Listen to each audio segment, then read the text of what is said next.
Please don't forget to subscribe.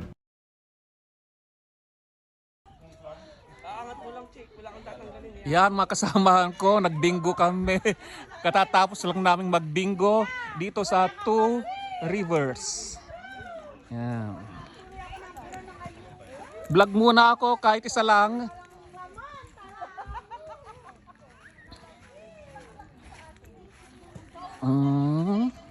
Yan.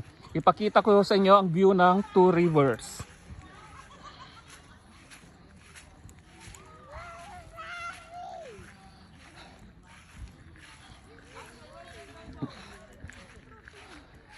Paminsan-minsan nagbibingo.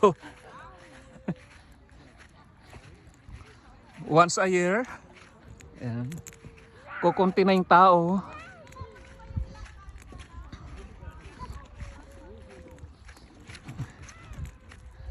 Kadalasan mga pamangkin ko naliligo sila dito. Pero nung nakita nila yung buhangin saka yung tubig, di na sila naligo, nadudumihan sila. Kahit ako mismo hindi ako maliligo dito. Yung tubig hindi siya malinaw.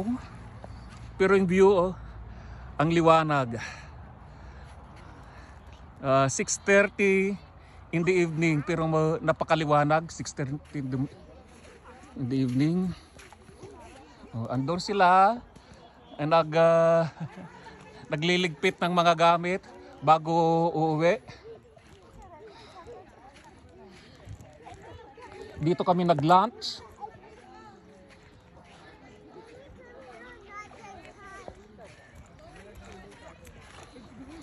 Dito hindi uso ang cottage. Ang uso ganyan. Mga upuan. Yung mga napaikutan, yan yung para sa mga bata. Hindi sila pwedeng lumagpas dyan. At dito, yan mga uso mga gamit.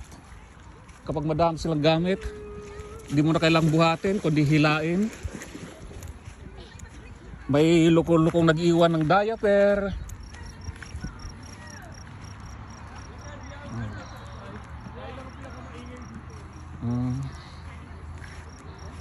At wala kang lifeguards. Nakalagay, water safety is your responsibility. Yung pinakaibaba niyan ay French. Kasi ang salita dito sa Canada ay English and French.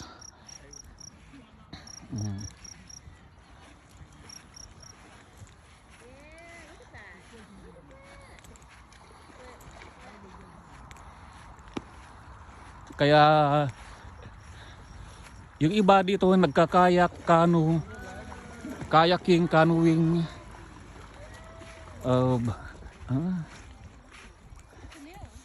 mga nagpapadel.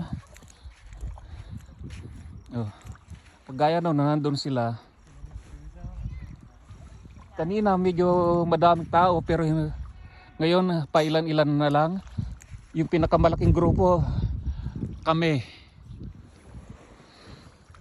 yung pinakamalaking grupo.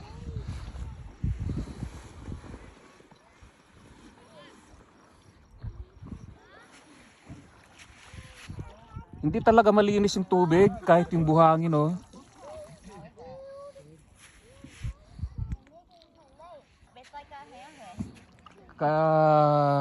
hindi ako surprise na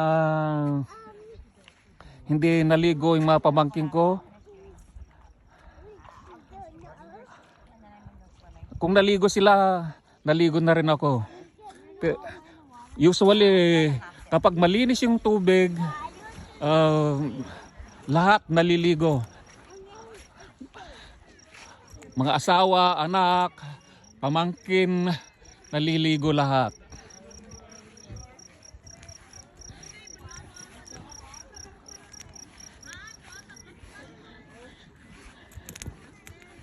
Nagkita-kita kami lahat, kaya bali 7 sasakyan. Yung iba naging boarders namin. Hanggang sa humiwalay sila dahil dumating na yung mga pamilya nila.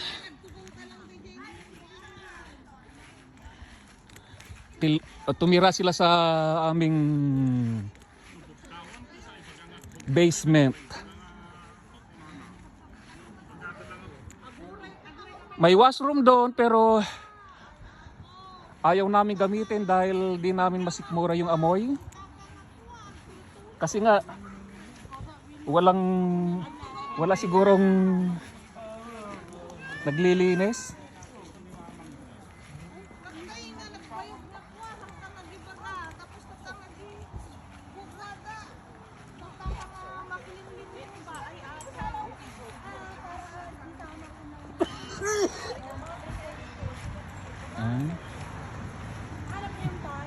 Binuhat namin to kanina dahil para mapaglagpagan ng pagkain.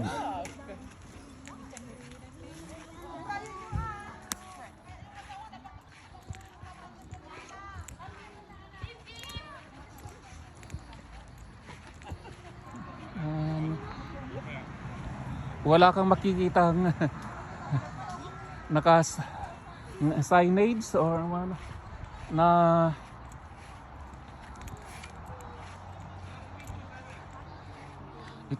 ito ay Two Rivers. I guess na lagpasan namin nasa bungad. Wala akong napansin.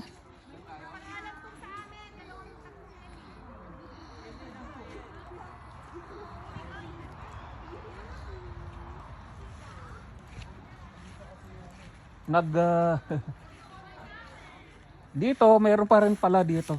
Ay.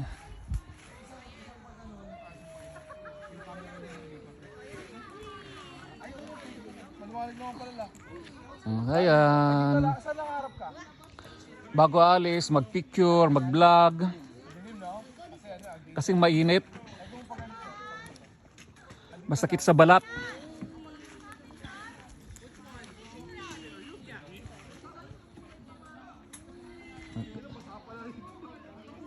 Yan mga sasakyang. Can you imagine? Nagkita-kita kami dito mga 40 plus. Ang dami namin.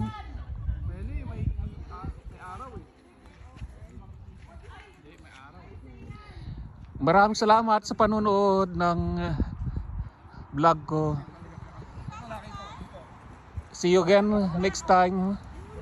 Bye-bye.